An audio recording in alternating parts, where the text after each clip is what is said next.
Hello everyone, welcome back to my channel Shreshta Kannada vlogs. So ಇವತ್ತಿನ vlog ಬಂದು ಒಂದು review vlog ಆಗಿರುತ್ತೆ.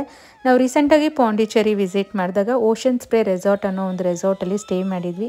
ಅಲ್ಲಿ ಏನೇನು ಫೆಸಿಲಿಟೀಸ್ ಅವೈಲೇಬಲ್ ಇದೆ, ನಮಗೆ ಎಷ್ಟು ಚಾರ್ಜ್ ಆಯಿತು ಅನ್ನೋದ್ರ ಬಗ್ಗೆ ಕಂಪ್ಲೀಟ್ ಡೀಟೇಲ್ಸ್ ಈ ವ್ಲಾಗಲ್ಲಿ ನಿಮ್ಮೆಲ್ಲರ ಜೊತೆ ಶೇರ್ ಮಾಡ್ಕೊಳ್ತಾ ಇದ್ದೀನಿ.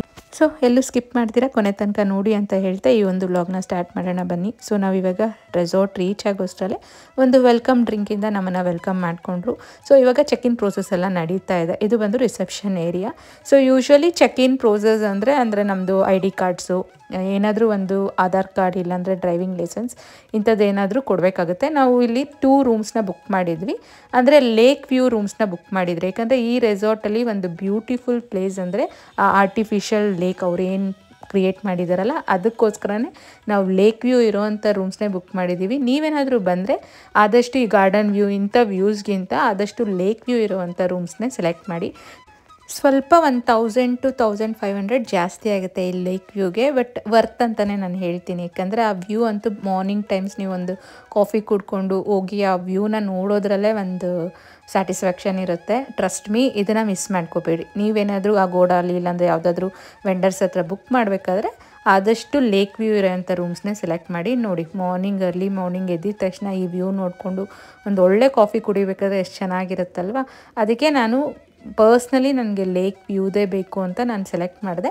ಇದರಲ್ಲಿ 2 ಆಪ್ಷನ್ಸ್ ಇರುತ್ತೆ ಲೇಕ್ ವ್ಯೂ ಅಲ್ಲೇ. ಒಂದು ಬಂದು ಜಕೂಸಿ, ಅದು ಬಾತ್ ಟಬ್ ಏನಿರುತ್ತಲ್ಲ ಅದು ಓಪನ್ ಬಾತ್ ಟಬ್, ಅಂದರೆ ಬಾಲ್ಕನಿಯಲ್ಲಿ ಅಟ್ಯಾಚ್ ಕೊಟ್ಟಿರ್ತಾರೆ. ಸೊ ಅದು ಯಾವ ರೀತಿ ಇರುತ್ತೆ ಅಂತ ಒಂದು ಮೇಲೆ ಫೋಟೋ ಆ್ಯಡ್ ಮಾಡಿರ್ತೀನಿ, ನಿಮಗೆ ಡಿಫ್ರೆನ್ಸ್ ಗೊತ್ತಾಗುತ್ತೆ ನಾರ್ಮಲ್ ಲೇಕ್ ವ್ಯೂಗೆ ಮತ್ತು ಅದು ಓಪನ್ ಬಾತ್ ಟಬ್ ಇರೋವಂಥ ರೂಮ್ಸ್ಗೆ ಏನು ಡಿಫ್ರೆನ್ಸ್ ಅಂತ. ಬಟ್ ನಾವು ಲೈಕ್ ಬಾತ್ರೂಮ್ ಒಳಗಡೆ ಇದ್ದರೆ ಸಾಕು, ಜಕೂಸಿ ಮಕ್ಕಳಲ್ಲೇ ಎಂಜಾಯ್ ಮಾಡ್ತಾರೆ, ಅದಕ್ಕೋಸ್ಕರ ಏನು ಎಕ್ಸ್ಟ್ರಾ ಪೇ ಮಾಡೋದು ಬೇಡ ಅಂತ ನಾವು ನಾರ್ಮಲ್ ರೂಮೇ ತೊಗೊಂಡ್ವಿ. ಬಟ್ ನಿಮ್ಗೇನಾದರೂ ಇಂಟ್ರೆಸ್ಟ್ ಇದ್ದರೆ ನಿಮಗೆ ಅದೊಂದು ಆಪ್ಷನ್ ಇದೆ, ನೀವು ಕನ್ಸಿಡರ್ ಮಾಡ್ಬೋದು. ಸೊ ನೋಡ್ತಾ ಇರ್ಬೋದು ವ್ಯೂ ಮಾತ್ರ ಎಷ್ಟು ಸೂಪರ್ ಆಗಿದೆ ಅಂತ. ನಮಗಂತೂ ಸಖತ್ ಖುಷಿ ಆಯಿತು ಆ ವ್ಯೂ ನೋಡೋಷ್ಟರಲ್ಲೇ, ಸ್ಯಾಟಿಸ್ಫ್ಯಾಕ್ಷನ್ ಆಯಿತು. ಮತ್ತು ರೂಮ್ಸ್ ಅಂತೂ ತುಂಬಾ ನೀಟಾಗಿ ಮೇಂಟೈನ್ ಮಾಡಿದ್ದಾರೆ. ಮತ್ತು ಬೇಸಿಕ್ ಕಮ್ಯುನಿಟೀಸ್ ಏನೇನು ಒಂದು ರೆಸಾರ್ಟಲ್ಲಿ ನಾವು ಎಕ್ಸ್ಪೆಕ್ಟ್ ಮಾಡ್ತೀವಲ್ಲ ಅದೆಲ್ಲ ಅವೈಲೇಬಲ್ ಇತ್ತು. ಸೊ ಬಾತ್ರೂಮಲ್ಲಿ ಶವರ್ ರೂಮ್ ಒಂದು ಸಪ್ರೇಟಾಗಿ ಮತ್ತು ಜಕೂಸಿ ಟಬ್ ಸಹ ಇದೆ. ಸೊ ಎರಡನ್ನೂ ನಾವು ನಮ್ಮ ಒಂದು ಪ್ರಿಫರೆನ್ಸ್ ಮೇಲೆ ಯೂಸ್ ಮಾಡ್ಕೋಬೋದು. ಮತ್ತು ಇಲ್ಲಿ ಎಲ್ಲ ಥರ ಶವರ್ ಜೆಲ್ಸ್ ಆಗಲಿ, ಬಬಲ್ ಬಾತಿಗೆ ಬೇಕಾಗಿರೋಂಥ items, tool kits, shower gel ಎಲ್ಲನೂ ಅವೈಲೇಬಲ್ ಇರುತ್ತೆ. ಅಂದರೆ ರೆಸಾರ್ಟ್ಸಲ್ಲಿ ಯೂಶ್ವಲಿ ಇದೆಲ್ಲ ಕೊಡ್ತಾರಲ್ವ, ಶವರ್ ಕ್ಯಾಪ್ಸ್ ಎಲ್ಲ, ಅದೆಲ್ಲ ಅವೈಲೇಬಲ್ ಇರುತ್ತೆ. ನೀವು ಅದನ್ನೆಲ್ಲ ಯೂಸ್ ಮಾಡ್ಕೋಬೋದು. ಸೊ ನೀವೇನಾದರೂ ಮಕ್ಕಳ ಜೊತೆ ಪ್ಲ್ಯಾನ್ ಮಾಡೋಂಗಿದ್ರೆ ಈ ಒಂದು ಜಕೂಸಿ ಬಾತ್ ಟಬ್ ಇರೋವಂಥದ್ದನ್ನೇ ಆಪ್ಟ್ ಮಾಡಿ. ಯಾಕೆಂದರೆ ಮಕ್ಕಳು ಈ ಬಬಲ್ ಬಾತ್ ಅಂತ ಏನಿರುತ್ತಲ್ವ ಅದನ್ನಂತೂ ಸಖತ್ ಎಂಜಾಯ್ ಮಾಡ್ತಾರೆ. ಮತ್ತು ಒಂದು ಇನ್ಸ್ಟೆಂಟ್ ಕಾಫಿ ಇಲ್ಲಾಂದರೆ ಟೀ ಮಾಡ್ಕೊಳ್ಳೋದು ಸಹ ಆಪ್ಷನ್ ಇರುತ್ತೆ. ನಾವು ಅರ್ಲಿ ಮಾರ್ನಿಂಗ್ ಎದ್ದಿದ ತಕ್ಷಣ ಒಂದು ಒಳ್ಳೆ ಕಾಫಿ ಮಾಡ್ಕೊಂಡು ಕುಡಿದ್ವಿ. ಅದಕ್ಕೆ ಬೇಕಾಗಿರೋಂಥ ಮಿಲ್ಕ್ ಪೌಡರ್ಸು ಇದೆಲ್ಲ ಯೂಶ್ವಲಿ ಎಲ್ಲ ರೆಸಾರ್ಟ್ಸಲ್ಲೂ ಇರುತ್ತೆ. ಸೊ ನೆಕ್ಸ್ಟ್ ಬಂದು ನನ್ನ ಫೇವ್ರೇಟ್ ಪಾರ್ಟಿ ರೆಸಾರ್ಟಲ್ಲಿ ಅಂದರೆ ಈ ಒಂದು ಮಾರ್ನಿಂಗ್ ವ್ಯೂ. ಸೊ ಎದ್ದಿದ ತಕ್ಷಣ ಫ್ರೆಶ್ ಅಪ್ ಆಗಿ ಇಲ್ಲಿ ಬಂದು ಈ ಬಾಲ್ಕನಿಯಲ್ಲಿ ಒಂದು ಸ್ವಲ್ಪ ಕೂತ್ಕೊಂಡು ಆ ಒಂದು ಕಾಫಿ ಏನು ಕುಡಿತೀವಲ್ವ, ಎಸ್ಪೆಷಲಿ ಆ ಲೇಕ್ ವ್ಯೂ ನೋಡಿಕೊಂಡು ತುಂಬಾ ಚೆನ್ನಾಗಿರುತ್ತೆ. ನೀವೇನಾದರೂ ಒಂದು ರಿಫ್ರೆಶಿಂಗ್ ನೇಚರ್ ಮಧ್ಯ ಒಂದು ಸ್ವಲ್ಪ ಟೈಮ್ ಸ್ಪೆಂಡ್ ಮಾಡಬೇಕು ಅಂದರೆ ನಾನು ಈ ಒಂದು ರೆಸಾರ್ಟ್ನ ಸೀರಿಯಸ್ಲಿ ನಾನು ಎಲ್ಲರನ್ನೂ ರೆಕಮೆಂಡ್ ಮಾಡ್ತೀನಿ. ಇದು ಯಾವುದೇ ರೀತಿ ಪ್ರಮೋಷನಲ್ ವಿಡಿಯೋ ಅಲ್ಲ. ಸೊ ನನ್ನ ಒಂದು ಎಕ್ಸ್ಪೀರಿಯೆನ್ಸ್ ನಿಮ್ಮೆಲ್ಲರ ಜೊತೆ ಶೇರ್ ಮಾಡ್ಕೊಳ್ತಾ ಇದ್ದೀನಿ. ಮತ್ತು ಕಾಂಪ್ಲಿಮೆಂಟ್ರಿ ಬ್ರೇಕ್ಫಾಸ್ಟ್ ಅವೈಲೇಬಲ್ ಇರುತ್ತೆ. ಒಂದು ವೇಳೆ ನೀವೇನಾದರೂ ವೆಂಡರ್ಸ್ ಮುಖಾಂತರ ನೀವೇನಾದರೂ ಬುಕ್ ಮಾಡೋ ಆಗಿದ್ದರೆ ಅಲ್ಲಿ ನೋಡಿಕೊಂಡು ನೀವು ಸೆಲೆಕ್ಟ್ ಮಾಡಿ. ಯಾಕಂದರೆ ಎಲ್ಲ ರೂಮ್ಸ್ಗೂ ಕಾಂಪ್ಲಿಮೆಂಟ್ರಿ ಇರಲ್ಲ, ಅದರಲ್ಲಿ ಒಂದು ಆಪ್ಷನ್ ಕೊಟ್ಟಿರ್ತಾರೆ, ಅದನ್ನು ಸೆಲೆಕ್ಟ್ ಮಾಡಿದ್ರೆ ಅಷ್ಟೇ ಕಾಂಪ್ಲಿಮೆಂಟ್ರಿ ಬ್ರೇಕ್ಫಾಸ್ಟ್ ಇರುತ್ತೆ. ಸೊ ನಾನು ಅದು ಕಾಂಪ್ಲಿಮೆಂಟ್ರಿ ಬ್ರೇಕ್ಫಾಸ್ಟ್ ಬೇಕು ಅಂತ ಅದನ್ನು ಆಪ್ಟ್ ಮಾಡಿಕೊಂಡು ಬುಕ್ ಮಾಡಿದ್ದೆ. ಅಗೋಡಾಲ್ ಬುಕ್ ಮಾಡಿದ್ದು ನಾನು. ಸೊ ಪ್ರೈಸಸ್ ಲಾಸ್ಟಲ್ಲಿ ಹೇಳ್ತೀನಿ ಎಷ್ಟು ಒಂದು ದಿನಕ್ಕೆ ಎಷ್ಟಾಯಿತು ನನಗೆ ಅಂತ. ಸೊ ಇಲ್ಲಿ ಎಲ್ಲ ಥರನೂ ಫುಡ್ ಅವೈಲೇಬಲ್ ಇದೆ, ಕಾಂಟಿನೆಂಟಲು, ಸೌತ್ ಇಂಡಿಯನ್, ನಾರ್ತ್ ಇಂಡಿಯನ್ ನೋಡ್ತಾ ಇರ್ಬೋದು. ಸೊ ವೆಜ್, ನಾನ್ ವೆಜ್ ಎಲ್ಲ ಆಪ್ಷನ್ಸು ಇತ್ತು. ತುಂಬಾ ವೆರೈಟೀಸ್ ಇತ್ತು ಬ್ರೇಕ್ಫಾಸ್ಟ್ಗೆ. ಅಂದರೆ ಯಾವ ಕಡೆಯಿಂದ ಬಂದ್ರೂ ಒಂಥರ ಅವ್ರ ಪ್ರಿಫರೆನ್ಸ್ ಥರ ಅದ್ರ ರಿಲೇಟೆಡ್ ಫುಡ್ ಅಂತೂ ಅಲ್ಲಿ ಅವೈಲೇಬಲ್ ಇತ್ತು. ಅಂದರೆ ಸೌತ್ ಇಂಡಿಯನ್ಸ್ಗೆ ಇಡ್ಲಿ ಮತ್ತು ಉಪ್ಮಾ, ವಡಾ, ಈ ಥರ ಸಾಂಬಾರು, ಈ ಥರ ಆಪ್ಷನ್ ಇತ್ತು. ಮತ್ತು ಲೈವ್ ಕೌಂಟರ್ ಇತ್ತು. ಅಂದರೆ ನಿಮಗೇನಾದರೂ ದೋಸೆ ತಿನ್ನಬೇಕು, ಆಮ್ಲೆಟ್ ತಿನ್ನಬೇಕು ಅಂದರೆ ಅಲ್ಲಿ ಲೈವ್ ಕೌಂಟರ್ ಇರುತ್ತೆ, ನೀವು ಕೇಳಿದ್ರೆ ಅವ್ರು ಮಾಡಿ ಕೊಡ್ತಾರೆ. ಸೊ ನಾನು ಯಾವಾಗೂ ಒಂದೇ ಸೌತ್ ಇಂಡಿಯನ್ ಯಾಕೆ ಅಂತ ಫುಲ್ ಎಲ್ಲ ಕಾಂಟಿನೆಂಟಲ್ಲೆಲ್ಲ ಟ್ರೈ ಮಾಡಿದೆ. ಸೊ ಫುಡ್ ಅಂತೂ ತುಂಬಾ ಚೆನ್ನಾಗಿತ್ತು. ಟೇಸ್ಟ್ ವೈಸ್ ಆಗಲಿ, ಒಂಥರ ಆಪ್ಷನ್ಸ್ ಆಗಲಿ ತುಂಬಾ ಆಪ್ಷನ್ಸ್ ಇತ್ತು. ಡೆಸರ್ಟ್ಸ್ ಅಂತೂ ತುಂಬಾ ಆಪ್ಷನ್ಸ್ ಇತ್ತು. ಅದೊಂದು ಕ್ಲಿಪ್ ಮಿಸ್ ಆಗೋಗಿದೆ, ಅದು ಏನೇನು ಅವೈಲೇಬಲ್ ಇದೆ ಅಂತ. ಬಟ್ ಎಲ್ಲನೂ ವರ್ತ್ ಅಂತಲೇ ನನಗನ್ನಿಸ್ತು. ಎಸ್ಪೆಷಲಿ ಕಾಂಪ್ಲಿಮೆಂಟ್ರಿ ಬ್ರೇಕ್ಫಾಸ್ಟ್ ಅಂತೂ ನೀವು ಆಪ್ಟ್ ಮಾಡಿ ತಗೊಳ್ಳಿ, ಅದು ವರ್ತ್ ಇದೆ. ಸೊ ನೆಕ್ಸ್ಟ್ ಸ್ವಲ್ಪ ರೆಸಾರ್ಟ್ ಎಲ್ಲ ಸುತ್ತಾಡ್ಕೊಂಡು ಬರೋಣ ಅಂತ ಇವಾಗ ಮಕ್ಕಳ ಜೊತೆ ಹೊರಟಿದ್ದೀನಿ. ಸೊ ಹೋಗಿದ ತಕ್ಷಣವೇ ಒಂದು ಒಳ್ಳೆ ವ್ಯೂ ಸಿಕ್ತು ಅಂತಲೇ ಹೇಳ್ಬೋದು. ಅಲ್ಲಿ ಒಂದು ಆರ್ಟಿಫಿಷಿಯಲ್ ಲೇಕ್ ಏನು ಮಾಡಿದಾರಲ್ವ, ಅದರಲ್ಲೆಲ್ಲ ಫುಲ್ ಈ ಥರ ಫಿಶಸ್ ಬಿಟ್ಟಿರ್ತಾರೆ. ತುಂಬಾ ಬ್ಯೂಟಿಫುಲ್ಲಾಗಿ ಕಾಣುತ್ತೆ. ಮಕ್ಕಳಂತೂ ತುಂಬ ಎಂಜಾಯ್ ಮಾಡ್ತಾರೆ. ಸೊ ಇದು ಓಲ್ಡ್ ರೆಸಾರ್ಟ್ ಆಗಿದ್ರೂ ಮೇಂಟೆನೆನ್ಸ್ ತುಂಬ ಚೆನ್ನಾಗಿದೆ. ಅಂದರೆ ಎಲ್ಲೂ ಒಂಥರ ನನಗೆ ಕ್ಲೆನ್ಲಿನೆಸ್ ಮೇಂಟೈನ್ ಮಾಡಿಲ್ಲ ಅಂತ ಎಲ್ಲೂ ಅನಿಸಿಲ್ಲ. ಅಂದರೆ ಒಂದು ನ್ಯಾಚುರಲ್ ಫೀಲ್ ಬರಲಿ ಅಂತ ಈ ಫಿಶಸ್ ಆಗಲಿ ಫ್ರಾಗ್ಸ್ ಆಗಲಿ ಹಂಗೆ ಬಿಟ್ಟಿರ್ತಾರೆ. ಬಟ್ ಒಂದು ಆ್ಯಂಬಿಯನ್ಸ್ ಆಗಲಿ ಒಂದು ವ್ಯೂ ಆಗಲಿ ತುಂಬ ಚೆನ್ನಾಗಿದೆ. ಇಲ್ಲಿ ಬೇಕಾದರೆ ನಿಮಗೆ ಸ್ಪಾ ಸಹ ಇದೆ. ನೀವು ಬೇಕಾದರೆ ಅದನ್ನು ಆಫ್ ಮಾಡಿಕೊಂಡು ಅದನ್ನು ಯೂಟಿಲೈಸ್ ಮಾಡ್ಕೋಬೋದು. ಮತ್ತು ಈ ಥರ ಸಿಟ್ಟಿಂಗ್ ಏರಿಯಾ ಥರ ಕೊಟ್ಟಿರ್ತಾರೆ. ಅಂದರೆ ಆ ಆರ್ಟಿಫಿಷಿಯಲ್ ಲೇಕ್ ಏನು ಮಾಡಿದಾರಲ್ವ ಅದ್ರ ಮಧ್ಯದಲ್ಲಿ ಈ ಥರ ಸಿಟ್ಟಿಂಗ್ ಏರಿಯಾ ಥರ ಕೊಟ್ಟಿರ್ತಾರೆ. ನೀವೇನಾದರೂ ಸಂಜೆ ಟೈಮಲ್ಲಿ ಕೂತ್ಕೊಂಡು ಸ್ವಲ್ಪ ಚಿಲ್ಔಟ್ ಮಾಡೋದಕ್ಕೆ ಇದೊಂದು ಒಳ್ಳೆ ಪ್ಲೇಸ್ ಆರ್ ಆಪ್ಷನ್ ಅಂತಲೇ ಹೇಳ್ಬೋದು. ನೋಡ್ತಾ ಇರ್ಬೋದು ವ್ಯೂ ಎಷ್ಟು ಚೆನ್ನಾಗಿದೆ. ಸೊ ಮತ್ತು ಅಲ್ಲಿ ಫ್ರಾಕ್ಸ್ ಇಂಥದನ್ನೆಲ್ಲ ನಿಮಗೆ ಕಾಣಿಸುತ್ತೆ. ಅಲ್ಲಿ ಪಾಂಡಲ್ಲಿ ಏನು ಒಂದು ಲೋಟಸ್ ಎಲ್ಲ ಬೆಳೆಸಿದಾರಲ್ವ ಅದ್ರ ಮೇಲೆ ಈ ಥರ ಫ್ರಾಕ್ಸು ಇಂಥದ್ದೆಲ್ಲ ಅವೈಲೇಬಲ್ ಇತ್ತು. ಮಕ್ಕಳಂತೂ ಸಖತ್ ಎಂಜಾಯ್ ಮಾಡಿದ್ರು ಅಂತಲೇ ಹೇಳ್ಬೋದು. ಸೊ ಈ ಒಂದು ರೆಸಾರ್ಟ್ಗೆ ಒಂದು ಗೇಟ್ ಕೊಟ್ಟಿರ್ತಾರೆ. ಅಂದರೆ ಅಲ್ಲಿ ಲೋಕಲ್ ಒಂದು ಬೀಚ್ ಇದೆ. ಅಂದರೆ ಅದು ಪ್ರೈವೇಟ್ ಬೀಚ್ ಅಲ್ಲ. ನೀವು ಬೇಕಾದರೆ ಅಲ್ಲಿ ಹೋಗಿ ಆಟಾಡ್ಕೊಂಡು ಬರ್ಬೋದು. ಅಂದರೆ ವಾಕಬಲ್ ಡಿಸ್ಟೆನ್ಸಲ್ಲಿ ಆ ಬೀಚ್ ಇದೆ. ಸೊ ನಾವು ನನ್ನ ಪ್ರೀವಿಯಸ್ ನೀವು ವ್ಲಾಗ್ ನೋಡಿದ್ರೆ ಆಲ್ರೆಡಿ 2 ಬೀಚಸಲ್ಲಿ ಫುಲ್ಲು ಸುತ್ತಾಡಿ ಆಡಿದ್ವಿ. ಸೊ ನಾವು ಈ ರೆಸಾರ್ಟ್ ವಿಸಿಟ್ ಮಾಡಿದಾಗ ಬೀಚ್ ವಿಸಿಟ್ ಎಲ್ಲ ಕೊಟ್ಟಿಲ್ಲ ನಾವು. ಬಟ್ ನಿಮಗೆ ಒಂದು ಆಪ್ಷನ್ ಇದೆ ಅಂತ ನಾನು ಹೇಳ್ತಾ ಇದ್ದೀನಿ ಅಷ್ಟೇ. ಬಟ್ ಅದು ಅಷ್ಟು ಮೇಂಟೈನ್ ಮಾಡಿಲ್ಲ ಅಂತ ನಾನು ಕೇಳ್ಪಟ್ಟೆ. ಬಟ್ ನಿಮ್ಗೇನಾದರೂ ಬೀಚ್ ಅಂದರೆ ತುಂಬ ಇಷ್ಟ ಇರೋರು ಈ ಒಂದು ರೆಸಾರ್ಟ್ ಬಂದಾಗ ಆ ಒಂದು ಲೋಕಲ್ ಬೀಚ್ ಸಹ ನೀವು ವಿಸಿಟ್ ಮಾಡ್ಬೋದು. ಜಸ್ಟ್ 500 ಮೀಟರ್ ದೂರದಲ್ಲಿದೆ. ಸೊ ನೆಕ್ಸ್ಟ್ ಬಂದು ಈ ಒಂದು ಬ್ರಿಡ್ಜಸ್ ಹೈಲೈಟು. ಸೊ ಈ ಬ್ರಿಡ್ಜಸ್ ಮೇಲೆ ಫೋಟೋ ಸೆಷನ್ಸು ಇಂಥದ್ದೆಲ್ಲ ತುಂಬ ಮಾಡ್ತಾಯಿದ್ರು. ಅಂದರೆ ನ್ಯೂಲಿ ಮ್ಯಾರಿಡ್ ಕಪಲ್ಸ್ ಎಲ್ಲ. ಸೊ ತುಂಬಾ ಬ್ಯೂಟಿಫುಲ್ಲಾಗಿ ಬರುತ್ತೆ ಇಲ್ಲಿ ಫೋಟೋ ಸೆಷನ್ ಸಹ. ಮತ್ತು ಕೆಲವೊಂದು ಅನಿಮಲ್ಸ್ನ ಬರ್ಡ್ಸ್ನ ಎಲ್ಲ ಸಾಕಿದ್ದಾರೆ. ಅಂದರೆ ಡಕ್ಸು ಇಂಥದನ್ನೆಲ್ಲ ಸಾಕಿದ್ದಾರೆ. ಸೊ ಅದನ್ನು ನೆಕ್ಸ್ಟ್ ತೋರಿಸ್ತೀನಿ ಎಷ್ಟು ಬ್ಯೂಟಿಫುಲ್ ವ್ಯೂ ಇದೆ ಅಂತ. ಸೊ ನಮ್ಮ ಒಂದು ಮೆಕ್ಯಾನಿಕಲ್ ಲೈಫ್ ಸ್ಟೈಲಿಂದ ಸ್ವಲ್ಪ ಹೊರಬಂದು ಒಂಚೂರು ಈ ಒಂದು ನೇಚರ್ ಮಧ್ಯೆ ಟೈಮ್ ಸ್ಪೆಂಡ್ ಮಾಡಿ ರಿಲ್ಯಾಕ್ಸ್ ಮಾಡೋಕ್ಕೆ ಈ ಒಂದು ರೆಸಾರ್ಟ್ ಅಂತೂ ಮಸ್ತ್ ಒಂದು ಜಾಗ ಅಂತಲೇ ಹೇಳ್ಬೋದು. ಫುಲ್ ವ್ಯೂ ಮಾತ್ರ ತುಂಬಾ ಚೆನ್ನಾಗಿತ್ತು. ಎಲ್ಲಿ ನೋಡಿದ್ರೂ ಹಚ್ಚ ಹಸಿರಾಗಿತ್ತು. ಸೊ ಪಾಂಡಿಚೇರಿಯಲ್ಲಿ ಅಷ್ಟು ಒಂದು ಕ್ಲೈಮೇಟ್ ಹಾರ್ಶ್ ಇದ್ರೂ ಈ ರೆಸಾರ್ಟ್ ಬರೋಷ್ಟರಲ್ಲಿ ಒಂದು ಕೂಲ್ ಎನ್ವಿರಾನ್ಮೆಂಟ್ ಇತ್ತು. ಮತ್ತು second highlight of this resort ಅಂದರೆ ಈ ಒಂದು ಸ್ವಿಮ್ಮಿಂಗ್ ಪೂಲು. ನೋಡ್ತಾ ಇರ್ಬೋದು ಎಷ್ಟು ದೊಡ್ಡ ಸ್ವಿಮ್ಮಿಂಗ್ ಪೂಲ್ ಇದೆ. ಮತ್ತು ಅದರದ್ದು ಆ್ಯಂಬಿಯನ್ಸ್ ಮಾತ್ರ ಸಖತ್ತು ಖುಷಿ ಕೊಡ್ತು ನನಗಂತೂ. ಮತ್ತು ತುಂಬ ನೀಟಾಗಿತ್ತು. ಆ ಒಂದು ವಾಟರ್ ಸಹ ನೋಡ್ತಾ ಇರ್ಬೋದು ಎಷ್ಟು ನೀಟಾಗಿ ಮೇಂಟೈನ್ ಮಾಡಿದ್ದಾರೆ. ಅಷ್ಟು ದೊಡ್ಡ ಸ್ವಿಮ್ಮಿಂಗ್ ಪೂಲ್ ಇದ್ರೂ ಅದರದ್ದು ಮೇಂಟೆನೆನ್ಸ್ ಅಂತೂ ನನಗೆ ತುಂಬ ಇಷ್ಟ ಆಯಿತು. ಸೊ ಈ ಸ್ವಿಮ್ಮಿಂಗ್ ಪೂಲ್ ನೋಡಿದ ತಕ್ಷಣ ನಾವು ಫಿದಾ ಆಗೋದೆ ಅಂತಲೇ ಹೇಳ್ಬೋದು.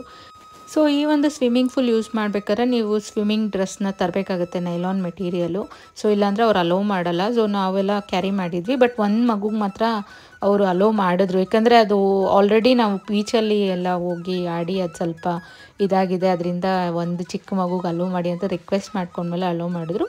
ಬಟ್ ಯೂಶ್ವಲಿ ಅವ್ರು ಅಲೋ ಮಾಡಲ್ಲ. ಸೊ ನೀವೇನಾದರೂ ಬರಬೇಕಾದ್ರೆ ಅಂಥದ್ದು ಸ್ವಿಮ್ ಡ್ರೆಸ್ಸು ಅಂದರೆ ಸ್ವಿಮ್ಮಿಂಗ್ ಪೂಲ್ ಯೂಸ್ ಮಾಡ್ಕೋಬೇಕು ಅನ್ನೋ ಒಂದು ಉದ್ದೇಶ ಇದ್ದರೆ ಸ್ವಿಮ್ ಡ್ರೆಸ್ನ ಕ್ಯಾರಿ ಮಾಡಿ. ಇನ್ನೊಂದು ಹೈಲೈಟ್ ಈ ಒಂದು ರೆಸಾರ್ಟಲ್ಲಿ ಅಂದರೆ ಈ ಡಕ್ಸು. ಈ ಒಂದು ವಾಲ್ಪೇಪರ್ಸಲ್ಲೆಲ್ಲ ಇರುತ್ತಲ್ವ ಡಕ್ಸ್ದು, ಆ ಥರ ಅದು ಸ್ವಿಮ್ ಮಾಡ್ತಾಯಿದ್ರೆ ಕಾಣಿಸ್ತಾಯಿತ್ತು. ಫೋಟೋ ಸೆಷನ್ಸ್ ಮಾತ್ರ ತುಂಬಾ ಚೆನ್ನಾಗಿ ಬರ್ತಾಯಿತ್ತು. ಮತ್ತು ಆ ಒಂದು ಡಕ್ಸು ಮತ್ತು ಈ ಸ್ವಿಮ್ಮಿಂಗ್ ಪೂಲ್ ಮಧ್ಯದಲ್ಲಿ ಒಂದು ಬ್ರಿಡ್ಜ್ ಹಾಕಿದ್ದಾರೆ. ಸೊ ಆ ವ್ಯೂ ಅಂತೂ ತುಂಬಾ ಹೈಲೈಟಾಗಿ ಕಾಣ್ತಾಯಿತ್ತು. ನೋಡ್ತಾ ಇರ್ಬೋದು ಈ ಒಂದು ಬ್ರಿಡ್ಜ್ ಈ ಕಡೆ ಇರೋದು ಕಿಡ್ಸ್ದು ಸ್ವಿಮ್ಮಿಂಗ್ ಪೂಲ್ ಇದು. ಸೊ ಅದರ ಮೇಲೆ ಈ ಒಂದು ಡಕ್ಸ್ನ ಈ ಥರ ಸಾಕಿದ್ದಾರೆ. ಸೊ ಈ ಒಂದು ವ್ಯೂ ಬೇಕಾದರೆ ನೀವು ಲಕ್ಸುರಿಯಸ್ ವಿಲ್ಲಾ ರೂಮ್ಸ್ನ ನೀವು ಸೆಲೆಕ್ಟ್ ಮಾಡ್ಬೋದು. ಸೊ ಡಕ್ಸ್ದು ಆ ಕಡೆ ಏನು ಕಾಣಿಸ್ತಾ ಇದೆಯಲ್ವ ಅದೆಲ್ಲ ಲಕ್ಸುರಿ ವಿಲ್ಲಾಸು. ಸೊ ಯೂಶ್ವಲಿ ನೀವು ಲಕ್ಸುರಿ ವಿಲ್ಲಾಸ್ ಅಂದರೆ ಒಂದು ಪ್ರೈವೇಟ್ ಪೂಲ್ ಇರುತ್ತೆ, ಈ ಥರ ಎಲ್ಲ ಎಕ್ಸ್ಪೆಕ್ಟ್ ಮಾಡ್ಬೋದು. ಬಟ್ ಈ ರೆಸಾರ್ಟಲ್ಲಿ ಲಕ್ಸುರಿ ವಿಲ್ಲಾಸ್ಗೆ ಪ್ರೈವೇಟ್ ಪೂಲ್ ಕೊಟ್ಟಿಲ್ಲ. ಸೊ ಆ ಒಂದು ರೀಸನಿಂದ ನಾನು ಈ ಥರ ಸೆಲೆಕ್ಟ್ ಮಾಡಬೇಕಾದ್ರೆ ನೋ ಪಾಯಿಂಟ್, ಅದನ್ನು ತುಂಬ ದುಡ್ಡು ಕೊಟ್ಟು ತೊಗೊಳೋದ್ರಲ್ಲಿ ಪಾಯಿಂಟ್ ಇಲ್ಲ. ಐದರ್ ಒಂದು ಪ್ರೈವೇಸಿ ಆರ್ ಎಕ್ಸ್ಟ್ರಾ ಅಮ್ಯುನಿಟೀಸ್ ಇರಬೇಕು, ಇಲ್ಲ ಅಂದರೆ ಅಟ್ಲೀಸ್ಟ್ ಒಂದು ವ್ಯೂ ಆ ಒಂದು ರೂಮ್ಸಿಂದ ಚೆನ್ನಾಗಿರಬೇಕು.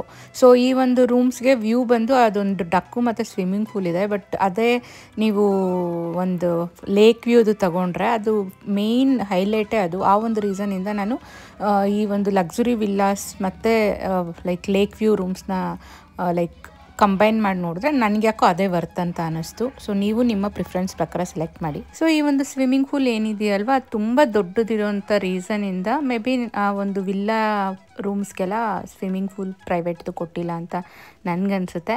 ಬಟ್ ಈ ಒಂದು ಸ್ವಿಮ್ಮಿಂಗ್ ಪೂಲ್ ಅಂತೂ ಮಕ್ಕಳಿಗೆ ಈಜೆಲ್ಲ ಕಳಿಸೋದಕ್ಕೆ ತುಂಬ ಒಳ್ಳೆ ಆಪ್ಷನ್ ಅಂತಲೇ ಹೇಳ್ತೀನಿ.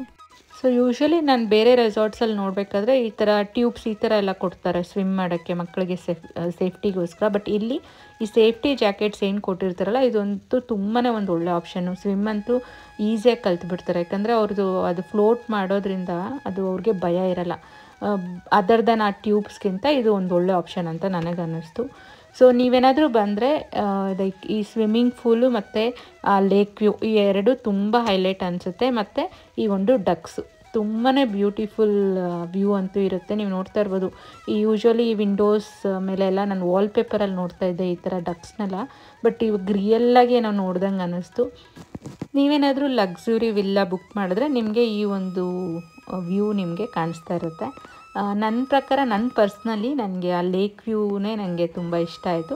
ಯಾಕಂದರೆ ಹೆಂಗೂ ನಾವು ಸ್ವಿಮ್ಮಿಂಗ್ ಪೂಲೆಲ್ಲ ಯೂಸ್ ಮಾಡಬೇಕಾದ್ರೆ ಈ ಒಂದು ಡಕ್ಸ್ನ ಇಂಥದನ್ನೆಲ್ಲ ನೋಡ್ಬೋದು. ಬಟ್ ಆ ಲೇಕ್ ವ್ಯೂ, ಆ ರಿಫ್ರೆಶಿಂಗ್ ವ್ಯೂ ಅಂತ ಏನಿರುತ್ತಲ್ಲ ಅದು ನನಗೆ ತುಂಬ ಇಷ್ಟ ಆಯಿತು. ಪ್ರೈಸ್ ವೈಸ್ ಲಕ್ಸುರಿ ವಿಲ್ಲಾ ಏನಿದೆಯಲ್ವ ಅದೇ ಕಾಸ್ಟ್ಲಿ ಇದೆ. ಸೊ ನಿಮ್ಮದು ಪ್ರೈಸ್ ಬಗ್ಗೆ ಹೇಳಬೇಕಾದ್ರೆ ಅದು ಡಿಪೆಂಡ್ಸ್ ಆಫ್ ಸೀಸನ್, ಇಲ್ಲಾಂದರೆ ಸೀಸನಲ್ಲಿ ಬಂದಿದ್ದೀರಾ, ಮತ್ತು ವೀಕ್ ಡೇಯಲ್ಲಿ ಬಂದಿರಾ, ವೀಕೆಂಡ್ ಬಂದಿದ್ದಾರೆ, ಈ ಥರ ತುಂಬ ಕ್ರೈಟೀರಿಯಾಸ್ ಇರುತ್ತೆ. ಅದ್ರ ಮೇಲೆ ನಿಮಗೆ ವೇರಿ ಆಗ್ತಾ ಇರುತ್ತೆ prices. Usually summer holidays, Dasara holidays ಈ ಟೈಮಲ್ಲೆಲ್ಲ ತುಂಬ ಕಾಸ್ಟು ಹೈಯರ್ ಎಂಡಲ್ಲೇ ಇರುತ್ತೆ.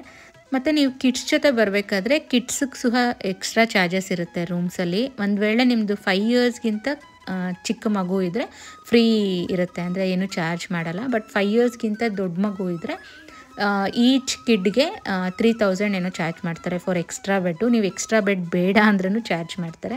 ಅದು ಒಂದು ರೂಲ್ ಅದು ರೆಸಾರ್ಟ್ಸಲ್ಲಿ. ಯೂಶ್ವಲಿ ನೀವು ಯಾವುದೇ ರೆಸಾರ್ಟ್ಸ್ಗೆ ಹೋದ್ರೂ ಅದು ಮ್ಯಾಂಡೇಟ್ರಿ. ನೀವು ಅದು ಎಕ್ಸ್ಟ್ರಾ ಬೇಕು ಅಂದ್ರೂ ಬೇಡ ಅಂದ್ರೂ ಬೆಡ್ ಚಾರ್ಜಸ್ ನೀವು ಪೇ ಮಾಡಲೇಬೇಕಾಗುತ್ತೆ.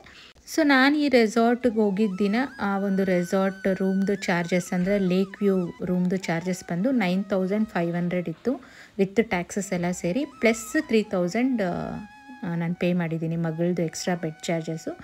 ಸೊ ನೀವೇನಾದರೂ ಲೈಕ್ ಲೇಕ್ ವ್ಯೂ ಬೇಡ, ನಾರ್ಮಲ್ ಗಾರ್ಡನ್ ವ್ಯೂ ಅಂದರೆ ನಿಮ್ಗೆ ಇನ್ನೂ ಕಡಿಮೆ ಆಗುತ್ತೆ. ಇಲ್ಲ ನಾನು ಸೂಟ್ ರೂಮ್ಗೆ ಹೋಗ್ತೀನಿ ಅಂತ ಹೇಳಿದ್ರೆ ಇನ್ನೂ ಒಂದು 3000 ಜಾಸ್ತಿ ಆಗುತ್ತೆ. ಈ ಥರ ವೇರಿ ಆಗ್ತಾ ಇರುತ್ತೆ. ಸೊ ಎಲ್ಲ ವೆಂಡರ್ಸಲ್ಲೂ ನಿಮಗೆ prices based on the day change ಆಗ್ತಾ ಇರುತ್ತೆ. ಸೊ ಇವಾಗ ತೋರಿಸ್ತಾ ಇರೋದು ಬಂದು night view. So night view ಅಲ್ಲಿ ಈ ಥರ ಒಂದು ಹಾರ್ಟ್ ಶೇಪಲ್ಲಿ ಫೋಟೋ ಬೂತ್ ಥರ ಮಾಡಿದ್ದಾರೆ. ಸೊ ಕಪಲ್ ಬೂತ್ ಅಂತಲೂ ಏನೋ ಇದಕ್ಕೆ ನೇಮ್ ಸಹ ಅಲ್ಲಿ ಮಾಡಿದರು. ಸೊ ನಾವು ಸ್ವಲ್ಪ ಫ್ಯೂ ಫೋಟೋಸ್ ಎಲ್ಲ ತೊಗೊಂಡ್ವಿ. ಸೊ ಇಲ್ಲಿ ಇನ್ನೊಂದು ಆಪ್ಷನ್ ಕೊಡ್ತಾರೆ ನಿಮಗೆ, ಅಂದರೆ ಈ ಒಂದು ಪ್ರಾಪರ್ಟಿ ಎಲ್ಲ ನೀವು ಸುತ್ತಾಡ್ಕೊಂಡು ಬರೋಕ್ಕೆ ಕಷ್ಟ ಅಂತ ಅನ್ನಿಸ್ದಾಗ ವೆಹಿಕಲ್ ಒಂದು ಓಡಾಡ್ತಾನೆ ಇರುತ್ತೆ. ಸೊ ನೀವು ಅದನ್ನು ಯೂಸ್ ಮಾಡಿಕೊಂಡು ನೀವು ಒಂದು ಪ್ಲೇಸ್ ಟು ಅದರ್ ಪ್ಲೇಸ್ ನೀವು ಕಮ್ಯೂಟ್ ಮಾಡ್ಬೋದು. ಅದು ಫ್ರೀ ಇರುತ್ತೆ, ಏನು ಚಾರ್ಜಸ್ ಇರಲ್ಲ. ಸೊ ನಾವು ಮಾರ್ನಿಂಗ್ ನಾವು ಓಡಾಡಿಕೊಂಡೇ ಹೋದ್ವಿ, ನೈಟ್ ಮಾತ್ರ ಸ್ವಲ್ಪ ಸುಸ್ತಾಗಿತ್ತು ಅಂತ ಈ ವೆಹಿಕಲ್ನ ತೊಗೊಂಡ್ವಿ. ಸೊ ಈ ಥರ ಒಂದು ಪ್ಲೇಸ್ ಟು ಅದರ್ ಪ್ಲೇಸು ನಮಗೆ ಆ ವೆಹಿಕಲಲ್ಲಿ ಸುತ್ತಾಡಿಸ್ತಾರೆ. ನಾವು ಎಲ್ಲಿ ಸ್ಟಾಪ್ ಕೊಡಿ ಅಂದರೆ ಅವರಲ್ಲಿ ಸ್ಟಾಪ್ ಕೊಡ್ತಾರೆ. ಅಂದರೆ ಈ ವೆಹಿಕಲ್ ಅಂತೂ ಸುತ್ತಾಡ್ತಾನೆ ಇರುತ್ತೆ, ನಿಮ್ಗೆ ಯಾವಾಗ ಬೇಕೋ ಅದನ್ನು ಯೂಸ್ ಮಾಡ್ಕೋಬೋದು. ಸೊ ನಾವು ಹೆಂಗೂ ನೈಟ್ ಆಗಿತ್ತಲ್ವ, ಸೊ ಡಿನ್ನರ್ ಮಾಡೋಕ್ಕೆ ಮುಂಚೆ ಸ್ವಲ್ಪ ಈ ಇಂಡೋರ್ ಗೇಮ್ಸ್ ಎಲ್ಲ ಏನೇನಿದೆ ನೋಡಿಬಿಡೋಣ ಅಂತ ಈ ಇಂಡೋರ್ ಆ್ಯಕ್ಟಿವಿಟೀಸ್ ಏರಿಯಾ ಅಂತ ಒಂದಿರುತ್ತೆ, ಅಲ್ಲಿ ಬಂದ್ವಿ. ಸೊ ಅಲ್ಲಿ ಬಂದರೆ ಆ್ಯಕ್ಚುಲಿ ಅಲ್ಲಿ 3 ಪ್ಲೇಸಸ್ ಇತ್ತು. ಒಂದು ಬಂದು ನಿಮಗೆ ಮಕ್ಕಳಿಗೆ ಸ್ವಲ್ಪ ಆ್ಯಕ್ಟಿವಿಟೀಸ್ ತೋರಿಸ್ತೀವಿ, ಅದಕ್ಕೆಲ್ಲ ಎಕ್ಸ್ಟ್ರಾ ಪೇ ಮಾಡಬೇಕು ಅಂದರು. ಬಟ್ ನಾವು ಅದೆಲ್ಲ ಆಪ್ಟ್ ಮಾಡ್ಕೊಂಡಿಲ್ಲ. ಇದಕ್ಕೆಲ್ಲ ಪೇ ಮಾಡಬೇಕು, ಟ್ರ್ಯಾಂಪೋಲಿನ್ಗೆ ಎಲ್ಲ ಅದ್ರ ಚಾರ್ಜಸ್ ಎಲ್ಲ ನಾನು ಮರ್ತಿದ್ದೀನಿ. But this is payable. But free indoor games ಸಹ ಇದೆ, ಅದನ್ನು ಇವಾಗ ನಿಮಗೆ ತೋರಿಸ್ತೀನಿ. ಸೊ ಇವಾಗ ಟೇಬಲ್ ಟೆನ್ನಿಸ್ ಆಗಲಿ, ಚೆಸ್ಸು, ಕೇರಮು ಇದೆಲ್ಲ ಫ್ರೀ ಇರುತ್ತೆ. ಸೊ ನೀವು ಇದನ್ನು ಫ್ರೀ ಆಫ್ ಕಾಸ್ಟಲ್ಲಿ ಯೂಸ್ ಮಾಡ್ಕೋಬೋದು. ಸೊ ಡಿನ್ನರ್ಗೆ ಮುಂಚೆ ನಾವು ಬಂದು ಇದನ್ನೆಲ್ಲ ಸ್ವಲ್ಪ ಆಡಿದ್ವಿ. ಇದು ಕೂಡ ತುಂಬ ದೊಡ್ಡದಾಗೇ ಇದೆ ಇಂಡೋರ್ ಗೇಮ್ಸ್ದು ಅದು ಏನಿದೆಯಲ್ಲ ಪ್ಲೇಸು. ಸೊ ನಾವು ಹೋಗಿದ್ದ ದಿನ ಸ್ವಲ್ಪ ಕ್ರೌಡೆಡ್ ಅಂತ ಏನು ಅನಿಸಿಲ್ಲ, ವೀಕ್ ಡೇ ಹೋಗಿರೋದ್ರಿಂದ ಸ್ವಲ್ಪ ಜನ ಕಡಿಮೆ ಇದ್ದರು. ಸೊ ನಮಗೇನು ಎಲ್ಲೂ ಒಂಥರ ಕ್ರೌಡೆಡ್ ಆಗಲಿಲ್ಲ, ಏನೂ ಒಂಥರ ಫೆಸಿಲಿಟೀಸ್ ಯೂಸ್ ಮಾಡ್ಕೊಳಕ್ಕಾಗಲಿಲ್ಲ ಅನ್ನೋ ಒಂದು ರಿಗ್ರೆಟ್ಸ್ ಇರಲಿಲ್ಲ. ಸೊ ಆದಷ್ಟು ನೀವು ವೀಕ್ ಎಂಡ್ಸ್ಗಿಂತ ವೀಕ್ ಡೇಸ್ ಬರೋಕ್ಕೆ ಟ್ರೈ ಮಾಡಿ. ಈ ಥರ ಎಲ್ಲನೂ ಯುಟಿಲೈಸ್ ಮಾಡ್ಕೊಳ್ಳೋದಕ್ಕೆ ನಿಮಗೆ ಫ್ರೀಯಾಗಿ ಸಿಗುತ್ತೆ. ಸೊ ಈ ಥರ ಸ್ನೇಕ್ ಆ್ಯಂಡ್ ಲ್ಯಾಂಡರು ಈ ಥರದ್ದೆಲ್ಲ ಆಪ್ಷನ್ಸ್ ಇತ್ತು ಮಕ್ಕಳಿಗೆ ಆಡೋದಕ್ಕೆ. ಮತ್ತು ಇನ್ನೊಂದು ಆ್ಯಕ್ಟಿವಿಟಿ ಚಾರ್ಜಬಲ್ ಬೇಸಿಸಲ್ಲಿ ಕೆಲವೊಂದು ಆ್ಯಕ್ಟಿವಿಟೀಸ್ ಇತ್ತು, ಅಂದರೆ ಈ ರಾಕೆಟ್ಸ್ನ ಯಾವ ರೀತಿ ಮಾಡೋದು ಅನ್ನೋದ್ರ ಬಗ್ಗೆ. ಬಟ್ ನಾವು ಅದೇನು ತೊಗೊಳ್ಳಿಲ್ಲ. ಬಟ್ ನಿಮ್ಗೇನೋ ಇಂಟ್ರೆಸ್ಟ್ ಇದ್ದರೆ ಅದು ವರ್ತ್ ಇದೆ ಅಂತ ಹೇಳ್ತಾರೆ. ಸೊ ನೀವು ಚೆಕ್ ಮಾಡ್ಬೋದು ನಿಮ್ಮ ಮಕ್ಕಳಿಗೆ ಇಂಟ್ರೆಸ್ಟ್ ಇದ್ದರೆ. ಬಟ್ ನಮ್ಮ ಮಕ್ಕಳಿಗೆ ಅದರಲ್ಲೆಲ್ಲ ಏನೂ ಇಂಟ್ರೆಸ್ಟ್ ಇರಲಿಲ್ಲ, ಹೋಗಿ ಕೂತಿ ಮಾಡೋದ್ರಲ್ಲೆಲ್ಲ. ಸೊ ನಾವು ಅದನ್ನು ತೊಗೊಳಕ್ಕೆ ಹೋಗಲಿಲ್ಲ. ಅವ್ರಿಗೆ ಈ ಥರ ಸ್ವಿಮ್ಮಿಂಗ್ ಪೂಲು ಇಂಥದ್ದೇ ಅವ್ರು ಇಂಟ್ರೆಸ್ಟ್ ತೋರಿಸಿದ್ರು. ಸೊ ಅದಕ್ಕೆ ನಾವು ಅದನ್ನು ಆಪ್ಟ್ ಮಾಡ್ಕೊಳ್ಳಿಲ್ಲ. ಬಟ್ ನಿಮಗೇನಾದರೂ ಆ ಥರ ಈ ರಾಕೆಟ್ಸ್ ಮಾಡೋದು ಇಂಥದ್ದೆಲ್ಲ ಮಾಡೆಲ್ಸ್ ಮಾಡೋವಂಥದ್ದು ಒಂದು ಆ್ಯಕ್ಟಿವಿಟೀಸ್ ಇಂಟ್ರೆಸ್ಟ್ ಇದ್ದರೆ ನೀವು ಅದನ್ನು ಹೋಗಿ ಆಪ್ಟ್ ಮಾಡ್ಕೋಬೋದು. ಸೊ ಈ ಒಂದು ರೆಸಾರ್ಟ್ ಬಂದು ಒಂದು ಬಡ್ಜೆಟ್ ಫ್ರೆಂಡ್ಲಿ ಲಕ್ಸುರಿ ರೆಸಾರ್ಟ್ಸ್ ಕೆಟಗರಿಗೆ ಸೇರುತ್ತೆ ಪಾಂಡಿಚೇರಿಯಲ್ಲಿರುವಂಥದ್ದು. ಸೊ ನೀವೇನಾದರೂ ನೆಕ್ಸ್ಟ್ ಪಾಂಡಿಚೇರಿಗೆ ಬಂದಾಗ ಈ ಒಂದು ರೆಸಾರ್ಟಲ್ಲಿ ಸ್ಟೇ ಮಾಡ್ಬೋದು ಅಂದರೆ ಮಸ್ಟ್ ವಿಸಿಟ್ ಪ್ಲೇಸ್. ಮತ್ತು ಯಾವುದೇ ರೀತಿ ನನಗೆ ಕಂಪ್ಲೇಂಟ್ಸ್ ಅಂತೂ ಇಲ್ಲ. ತುಂಬ ಫ್ರೆಂಡ್ಲಿ ಸ್ಟಾಫ್ ಇದ್ದರು. ಲಂಚ್ ಮತ್ತು ಡಿನ್ನರ್ ಪ್ರೈಸಸ್ ಹೇಳೋ ಹಂಗಿದ್ರೆ ಸ್ವಲ್ಪ ಕಾಸ್ಟ್ ಹೈಯರ್ ಎಂಡಲ್ಲೇ ಇರುತ್ತೆ. ಆಬ್ವಿಯಸ್ಲಿ ಇನ್ನು 5 ಸ್ಟಾರು ರೆಸಾರ್ಟ್ ಅಂದರೆ ಒಂದು ಸ್ವಲ್ಪ ಇದನ್ನು ಎಕ್ಸ್ಪೆಕ್ಟ್ ಮಾಡಲೇಬೇಕಾಗುತ್ತೆ ನೀವು. ಬಟ್ ಟೇಸ್ಟ್ ವೈಸ್ ಚೆನ್ನಾಗಿತ್ತು. ಸೊ ನೀವೇನಾದರೂ ನನ್ನ ಪ್ರೀವಿಯಸ್ ವ್ಲಾಗ್ಸ್ನ ಫಾಲೋ ಮಾಡ್ತೀರಾ ಬಂದಿದ್ದರೆ, ಸೊ ನಾನು ಪಾಂಡಿಚೇರಿಯಲ್ಲಿ ಯಾವುದ್ಯಾವುದು ಮಸ್ಟ್ ವಿಸಿಟ್ ಪ್ಲೇಸಸ್ ಅನ್ನೋದ್ರ ಬಗ್ಗೆ ಒಂದು ವ್ಲಾಗ್ ಮಾಡಿದ್ದೀನಿ, ಹೋಗಿ ಒಂದು ಸಲ ಚೆಕ್ ಮಾಡಿ. ಮತ್ತು ನೆಕ್ಸ್ಟು ವ್ಲಾಗಲ್ಲಿ ನಾವು ಇಲ್ಲಿಂದ ಚೆಕ್ಔಟ್ ಆದಮೇಲೆ ಮ್ಯಾಂಗ್ರೂವ್ ಫಾರೆಸ್ಟ್ ಅನ್ನೋ ಒಂದು ಬ್ಯಾಕ್ ವಾಟರ್ಸ್ಗೆ ಹೋಗಿದ್ವಿ ಪಾಂಡಿಚೇರಿಯಲ್ಲಿ ಇರುವಂಥದ್ದು. ಅದು ಮಸ್ಟ್ ವಿಸಿಟ್ ಪ್ಲೇಸ್ ಅಂತಲೇ ಹೇಳ್ತೀನಿ. ಅದು ನನ್ನ ಒಂದು ನೆಕ್ಸ್ಟ್ ವ್ಲಾಗಲ್ಲಿ ನಿಮ್ಮೆಲ್ಲರ ಜೊತೆ ಶೇರ್ ಮಾಡ್ಕೊಳ್ತಾ ಇದ್ದೀನಿ. ಸೊ ಈ ಒಂದು ವ್ಲಾಗ್ ನಿಮ್ಮೆಲ್ಲರಿಗೂ ಯೂಸ್ಫುಲ್ ಆಗಿದೆ ಅಂತ ಭಾವಿಸ್ತಾ ಇದ್ದೀನಿ. ಕೊನೆ ತನಕ ನೋಡ್ತಾ ಇರೋ ಪ್ರತಿಯೊಬ್ಬರಿಗೂ ಥ್ಯಾಂಕ್ ಯು ಹೇಳ್ತಾ, ಯಾರೆಲ್ಲ ಇನ್ನೂ ನನ್ನ ಚಾನಲ್ಗೆ ಸಬ್ಸ್ಕ್ರೈಬ್ ಮಾಡ್ಕೊಳ್ದಿರಾ ನೋಡ್ತಾ ಇದ್ದೀರಾ, ಇಲ್ಲ ನೀವೇನಾದರೂ ಫಸ್ಟ್ ಟೈಮ್ ವ್ಯೂವರ್ಸ್ ಆದರೆ ದಯವಿಟ್ಟು ಸಬ್ಸ್ಕ್ರೈಬ್ ಮಾಡ್ಕೊಂಡು ನೋಡಿ. ಮತ್ತು ನಿಮ್ಮ ಒಂದು ಫ್ಯಾಮಿಲಿ ಮತ್ತು ಫ್ರೆಂಡ್ಸ್ ಜೊತೆ ಈ ಒಂದು ವ್ಲಾಗ್ನ ಶೇರ್ ಮಾಡಿ. ಇದು ಯಾವುದೇ ರೀತಿ ಪ್ರಮೋಷನಲ್ ವಿಡಿಯೋ ಅಲ್ಲ. ಸೊ ನಾನು ಈ ಒಂದು ರೆಸಾರ್ಟ್ಗೆ ವಿಸಿಟ್ ಮಾಡಿದಾಗ ನನ್ನ ಅನಿಸಿಕೆಗಳು ನಿಮ್ಮೆಲ್ಲರ ಜೊತೆ ಶೇರ್ ಮಾಡ್ಕೊಂಡಿದ್ದೀನಿ. ಸೊ ಈ ಒಂದು ರೆಸಾರ್ಟ್ದು ಅಡ್ರೆಸ್ ಆಗಲಿ, ಫೋನ್ ನಂಬರ್ ಅವ್ರ ಕಾಂಟ್ಯಾಕ್ಟ್ ಡೀಟೇಲ್ಸ್ ಆಗಲಿ ಡಿಸ್ಕ್ರಿಪ್ಷನಲ್ಲಿ ಆ್ಯಡ್ ಮಾಡಿದ್ದೀನಿ. ಸೊ ನೀವು ಬೇಕಾದರೆ ಹೋಗಿ ಒಂದು ಸಲ ಚೆಕ್ ಮಾಡಿ. ಸೊ ಈ ವ್ಲಾಗು ನಿಮ್ಮೆಲ್ಲರಿಗೂ ಇಷ್ಟ ಆಗಿದರೆ ಒಂದು ಸ್ಮಾಲ್ ಕಮೆಂಟ್ಸ್ ಅವ್ರ ಲೈಕ್ ಮುಖಾಂತರ ನನಗೆ ತಿಳಿಸ್ಕೊಡಿ. ನೆಕ್ಸ್ಟು ಮ್ಯಾಂಗ್ರೂವ್ ಫಾರೆಸ್ಟಲ್ಲಿ ನನ್ನ ಒಂದು ಎಕ್ಸ್ಪೀರಿಯೆನ್ಸ್ ಯಾವ ರೀತಿ ಇತ್ತು ಮತ್ತು ಅದ್ರದ್ದು ಬಗ್ಗೆ ಕಂಪ್ಲೀಟ್ ಡೀಟೇಲ್ಸು ನೆಕ್ಸ್ಟ್ ವ್ಲಾಗಲ್ಲಿ ನಿಮ್ಮೆಲ್ಲರ ಜೊತೆ ಶೇರ್ ಮಾಡ್ತೀನಿ. ಸೊ ಅಲ್ಲಿ ತನಕ ಸ್ಟೇ ಟ್ಯೂನ್ ಅಂತ ಹೇಳ್ತಾ ಈ ವ್ಲಾಗ್ನ ಇಲ್ಲಿಗೆ ಮುಗಿಸ್ತಾ ಇದ್ದೀನಿ. ಮತ್ತೆ ಸಿಗೋಣ.